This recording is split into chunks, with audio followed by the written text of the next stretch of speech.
অনুতপ্ত হয়ে যাও। তওবা কবুলের কিছু শর্ত আছে। এক নাম্বার শর্ত হচ্ছে acknowledgement. You have to acknowledge what you have committed. আপনি কি পাপ করছেন আগে ঘোষণা দেন। তওবা কেমনে করবেন শিখায় দেই। প্রথমে ঘোষণা, আল্লাহ আকাশের নিচে জামিনের উপরে আমার চেয়ে বড় পাপী কেউ নাই।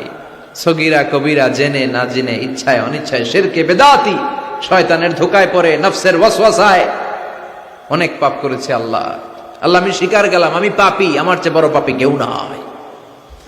প্রথমে আপনি স্বীকার যাবেন সব। 2 নম্বরের রিপেন্টেন্স আর নাদামা, অনুতপ্ত হবেন, চোখের পানি ছাড়বেন, অনুতপ্ত হবেন, লজ্জিত হবেন। চোখের পানির দৃশ্য দেখে আল্লাহর বড্ড ভালো লাগে, সুবহানাল্লাহ পড়েন। 3 নম্বরে স্টপ। যেই পাপের জন্য তওবা করেছেন স্টপ, অনেক হয়েছে, আর না, থামেন, ওই পাপ কাজ বন্ধ করেন। 3 নম্বরে to hate what you have done. আপনি যেই পাপ করেছেন এটা মন থেকে ঘৃণা করেন, মন থেকে এটাকে ঘৃণা করতে হবে। 5 নাম্বার হচ্ছে to determine that you never repeat this sin in your life again. আল্লাহর ওয়াদা দেন যে আল্লাহ পারতপক্ষে আমার জীবনে এই পাপ আর করব না। তার মানে প্রথমে আপনি স্বীকার গেলেন, 2 নম্বরে অনুতপ্ত হলেন, 3 নম্বরে পাপ কাজ বন্ধ করে দিলেন, 4 নম্বরে পাপ কাজটা মনে প্রাণে ঘৃণা করলেন, 5 নম্বরে আল্লাহর কাছে ওয়াদা দিলেন আল্লাহ আর পাপ করব না। এই 5টা শর্তের আলোকে যদি আল্লাহর কাছে তওবা করেন, তওবা কবুল করবে কে? সাইয়েদনা আদম আলাইহিস সালাম ভুল করে নিষিদ্ধ গাছের ফল খেলেন জান্নাতে। আল্লাহ দুনিয়ায় পাঠালেন, সাইয়েদনা আদম কাঁদতে শুরু করলেন, কিন্তু আল্লাহ ক্ষমা করেন না। ফাতালাক্কা আদামু মির রাব্বিহি কালিমাতিন ফাতাবা আলাইহি। এরপর আল্লাহ সাইয়েদনা আদমকে কিছু কালিমাত, কিছু বাক্য শিখিয়ে দিলেন আর বললেন, আদম এই কালিমাগুলো, এই বাক্যগুলো দিয়ে চেয়েছে আমার কাছে কাঁদো, আমি ক্ষমা করে দিব। সাইয়েদনা আদম আল্লাহর শেখানো বাক্যগুলো দিয়ে ক্ষমা চাইতে শুরু করলেন। রব্বানা যালামনা আনফুসানা ওয়া ইল্লাম তাগফির লানা ওয়া তারহামনা লানাকুনান্না মিনাল খাসিরিন। ও আল্লাহ, জুলুম করেছি, অন্যায় করেছি, পাপ করেছি, তুমি যদি মাফ না করো আমরা ক্ষতিগ্রস্ত হয়ে যাব। ঠিক কি না? অন্যায় হলেই এই দোয়াটা করার দরকার আছে না নাই? রব্বানা যালামনা সবার মুখস্থ আছে না? সব সময় আল্লাহর তওবার দরজা খোলা, 24/7। অন্যায় হলেই আমরা এই দোয়াটা পড়বো। এই দোয়াটা করে আল্লাহর কাছে ক্ষমা চাইবো। ক্ষমা করে দিবে কে? শুধুমাত্র আমার প্রিয় ভাইয়েরা 2টা সময় তওবা কবুল হয় না। চিল্লায় বলেন কয়টা সময়? 1 নম্বরে বাদাল গারগারা, মালাকুল মাউত যখন রূহ ধরে টান দেয়, মূর্ছ ব্যক্তির বড্ড কষ্ট হয়। গলা দিয়ে যখন রূহ বের হয়ে যায়, লোকটার গলায় গর গর গর গর গর গর শব্দ হয়। সে মালাকুল মাউতকে দেখে ফেলে। তখন আর তওবা করলে কবুল হবে? আপনি তো দেখেই ফেলাইছেন, সুযোগ তো অনেক পাইছেন, কাজে লাগান নাই। ঠিক কিনা? এটা হলো ফেরাউনের দশা। ফেরাউনকে যখন আল্লাহ লোহিত সাগরে ডুবাইলেন, পানি খাইতে খাইতে ফেরাউনের পেটটা এত বড়। এবার ফেরাউন হাত তুলা কয়, আনা মিনাল মুসলিমিন। কি কয়? আনা মিনাল, মানে আমি মুসলমান। কত ভালো মানুষ দেখছেন, মুসলমান। ফেরাউন না যদি মুসলমান হয়, আমরা থেকে কি লাভ? কথা কন। ফেরাউন হাত তুলে বলে, আনা মিনাল মুসলিমিন, আমি ভালো মানুষ। আল্লাহকে তোর মতো ভালো মানুষের দরকার নাই, তুই মর। কারণ দ্য টাইম ইজ আপ, সময় শেষ।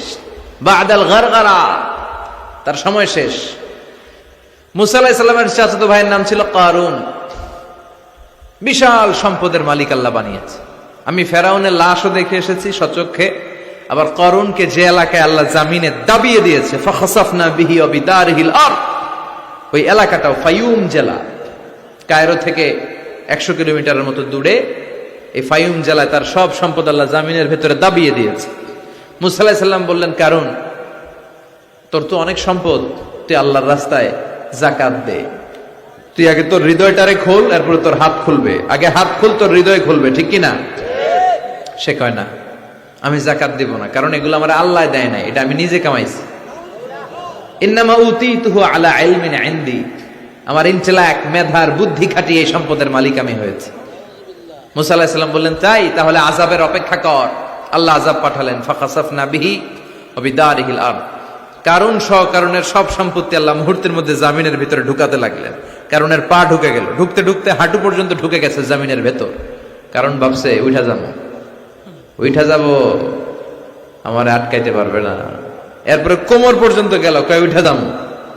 এরপরে গলা পর্যন্ত, কয় মুসা সব সম্পত্তি তোরে আর তোর আল্লাহরে দিয়ে দিলাম, আমারে বাঁচা, আমারে।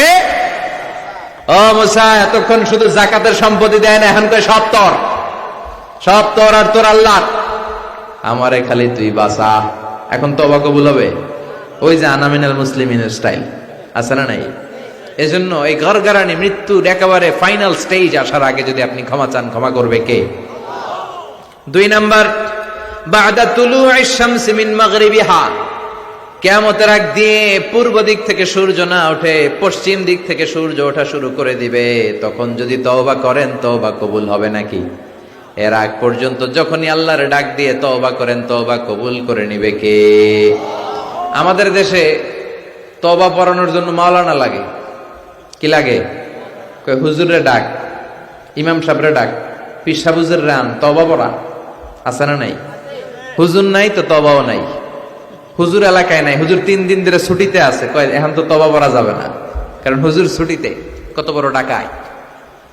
এরকম ডাকায় জড়িত আছে না নাই? তওবা পড়তে হুজুর লাগে? কথা কন। হ্যাঁ, হুজুরের কাছে তওবা পড়েন, পীর সাহেব হুজুরের কাছে তওবা পড়েন, ঠিক আছে, কিন্তু এটা জরুরি না। আপনি আপনার আল্লাহর কাছে ক্ষমা চাইবেন, গুনার কথা স্মরণ করে জায়নামাজটা বিছিয়ে 2 রাকাত নামাজ পড়ে ক্ষমা চান। আপনার কথা শুনে কে? কেউ যেটা শোনে না শুনে কে? কেউ যেটা দেখে না দেখে কে? কেউ যেটা দেয় না দেয় কে? এজন্য হুজুর লাগবে? ইমাম সাহেব হুজুর, মুয়াজ্জিন হুজুর, বড় হুজুর, ছোট হুজুর, পীর সাহেব হুজুর, কাউরে লাগবে?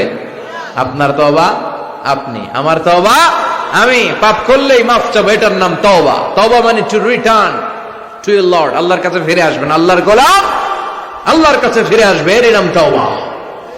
এজন্য আল্লাহ বললেন, গোলাম তুবু ইলাল্লাহি তাওবাতান নাসুহা, একনিষ্ঠ তওবা করো, একনিষ্ঠভাবে ক্ষমা চাও। ক্ষমার মতো ক্ষমা চাইলে সব গুনাহ মাফ করে দিবে কে? প্রতিদিন আমরা তওবা করব, রাজি আছেন? প্রতিদিন ইস্তেগফার করব। কয়বার? কথা হয় না মাতুক্কা? হ্যাঁ, কমসে কম 70 বার চেষ্টা করব। প্রতিদিন পড়বো আস্তাগফিরুল্লাহ। কি পড়বো? আরো জোরে পড়ি আস্তাগফিরুল্লাহ। বিশ্বনবী বলেন, মান লাজিমাল ইস্তিগফার, যে সব সময় ইস্তিগফারের সাথে লেগে থাকে, তার 5টা সওয়াব। 1 নম্বরে জাআলাল্লাহু লাহু মিন কুল্লি দিকিন মাখরাজা, বিপদে পড়লে উদ্ধার করবে কে? ওয়া মিন কুল্লি হাম্মিন ফারাজা, তার জীবনের সব দুশ্চিন্তা দূর করে দিবে কে? তাকে টেনশন মুক্ত করবে কে? আমাদের জীবনে টেনশন আছে না নাই? টেনশন নাই কার কার হাত তোলেন। হ্যাঁ, এই পোলাপান তোকে কি টেনশন? কিরে, পড়ালেখা, পড়ালেখা টেনশন। তার মানে টেনশন নাই এমন মানুষ খুঁজে পাওয়া যাবে না। সবার টেনশন আছে। পড়ালেখার টেনশন, আবার কয়েকটার আছে বিয়ার টেনশন, আছে না নাই? বিয়ের সময় হলে বিয়ের টেনশন হওয়াটাই স্বাভাবিক। ক্যারিয়ার নিয়ে টেনশন, কেউ বিদেশে যেতে চায়, ব্যবসা করতে চায়, টেনশন আর টেনশন, টেনশন আর টেনশন। এই ইস্তিগফার বারবার পড়লে তোমার টেনশন থাকবে না, টেনশন মুক্ত মানুষ হয়ে যাবা। চিল্লা এখন ঠিক কিনা? 3 নম্বরে ওয়ারযুকহু মিন হাইসু লা ইয়াহতাসিব, এমন জায়গা থেকে রব্বুল আলামিন রিজিকের ব্যবস্থা করবে আপনি কল্পনাও করতে পারবেন না। রিজিকের মালিক কে? আমাদের খাবারের ব্যবস্থা করে কে? এই যে আমরা পানি খাই, পানির ব্যবস্থা করে কে? মিঠা নদীর পানি, আল্লাহ তোমার মেহেরবানি, সুন্দর ফুল সুন্দর ফল, মিঠা নদীর পানি, আল্লাহ তোমার মেহেরবানি। আলহামদুলিল্লাহ পড়েন। তার মানে সব সময় যে ব্যক্তিটা ইস্তেগফার পড়বে, তার জীবনে টেনশন থাকবে না, তার জীবনে কোনো বিপদ থাকবে না, তার সব সময় রিজিকের মালিক হয়ে যাবে কে? 4 নম্বরে আল্লাহর কোনো আযাব তার উপর আসবে না, আল্লাহর কোনো আযাব তার উপর পতিত হবে। ওয়ামা কানাল্লাহু মুআযযিবাহুম ওয়া হুম ইস্তাগফিরুন,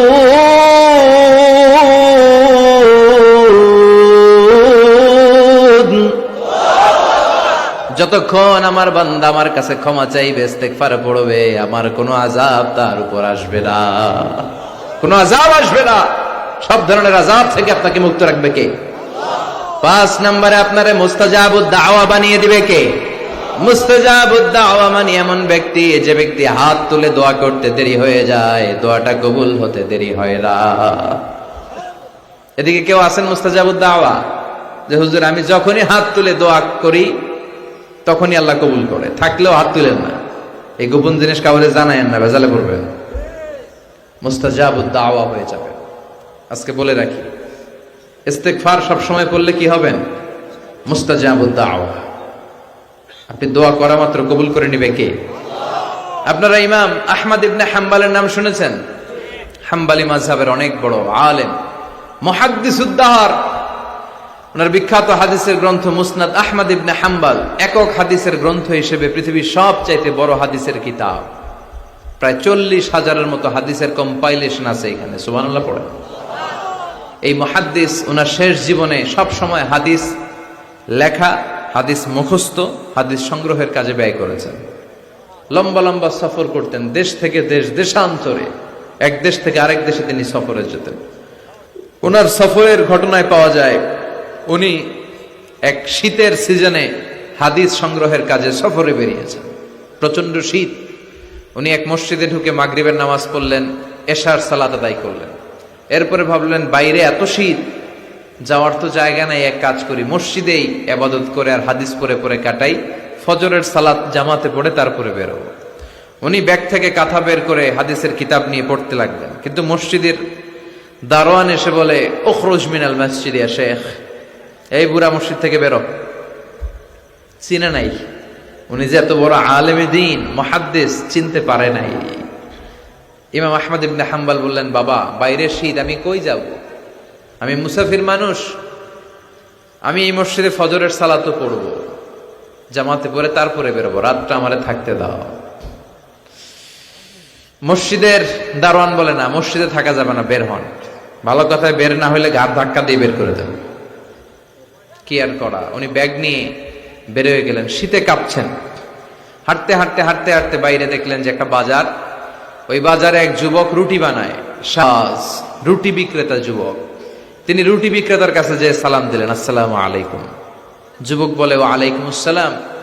আহমদ ইবনে হাম্বল বলল, বাবা আমি তোমার রুটির দোকানের পাশে বসে রাতটা কাটাতে চাই, আর তোমার এই চুলা থেকে আগুন পোহাতে চাই, যদি তুমি অনুমতি দাও। যুবক বলে, আহলান ওয়া সাহলান ওয়া মারহাবান বিক ইয়া শেখ, আসেন বসেন, কোনো সমস্যা নাই। আপনি চুলা থেকে আগুন পোহাবেন, এতে আমার ক্ষতি কি? আলহামদুলিল্লাহ পড়েন। আহমদ ইবনে হাম্বল খুশি হয়ে গেলেন। উনি বসলেন, উনি তাপ নিচ্ছেন, আগুন পোহাচ্ছেন, আর দেখতে পাচ্ছেন যুবকটা বারবার পড়ছে আস্তাগফিরুল্লাহ। যুবকটা বারবার কি পড়ছে?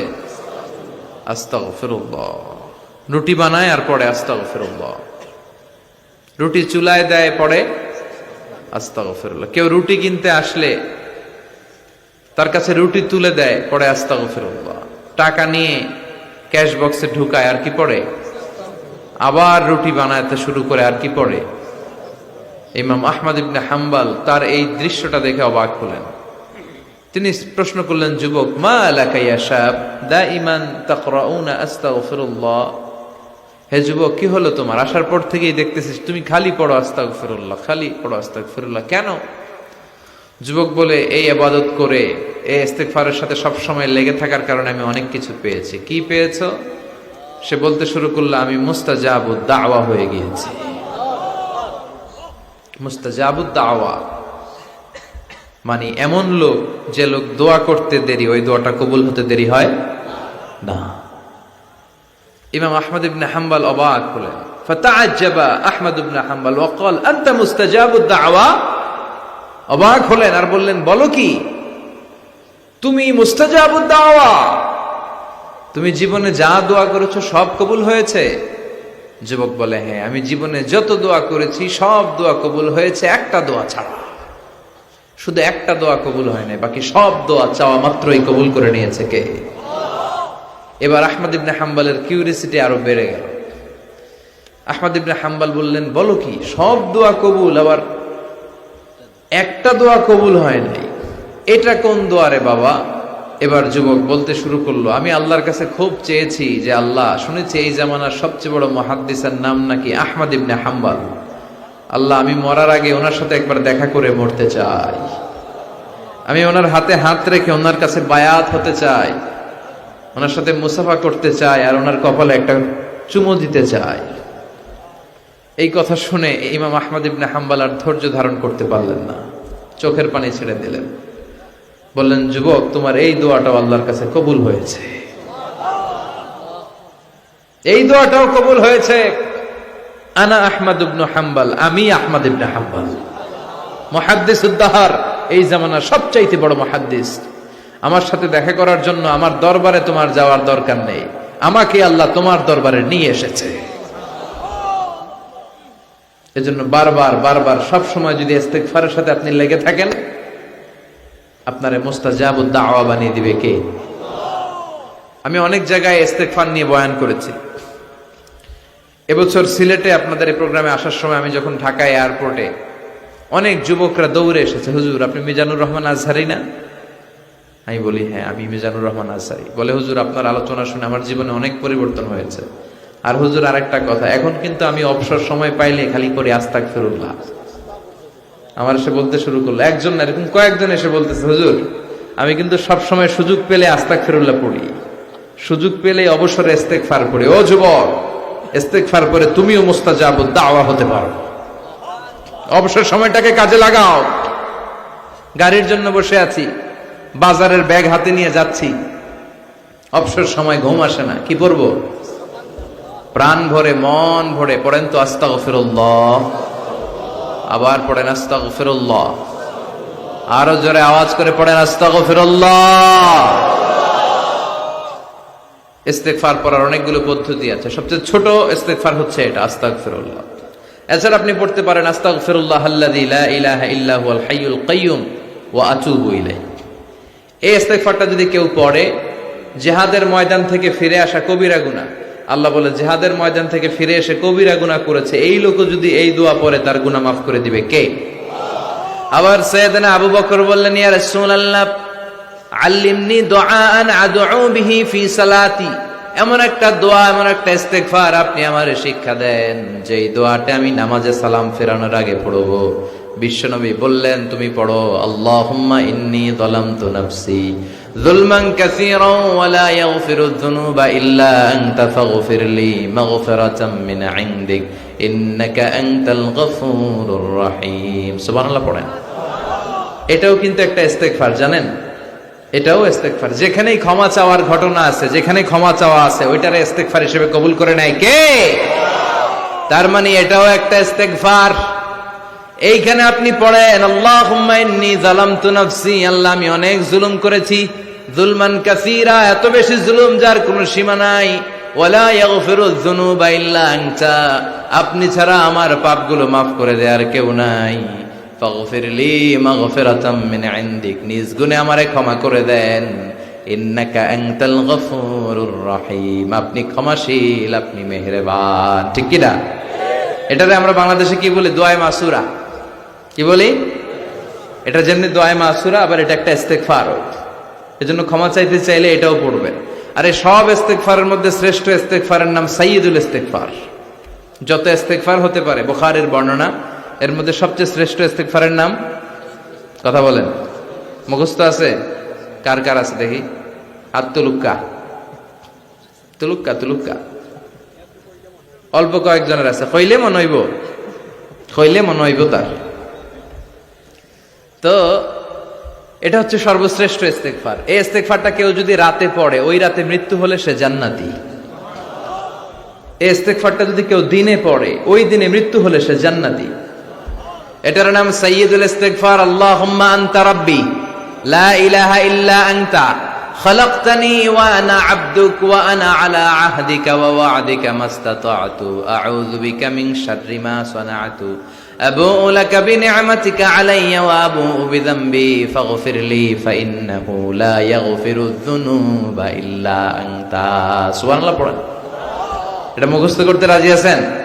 যাদের মুখস্থ নাই, স্মার্টফোন ব্যবহার করেন না আপনারা? ওখানে গুগলে সার্চ বক্সে খালি লিখবেন সাইয়্যিদুল ইস্তেগফার, সাথে সাথেই চলে আসবে। মুখস্থ করতে রাজি আছেন সবাই? সবাই রাজি?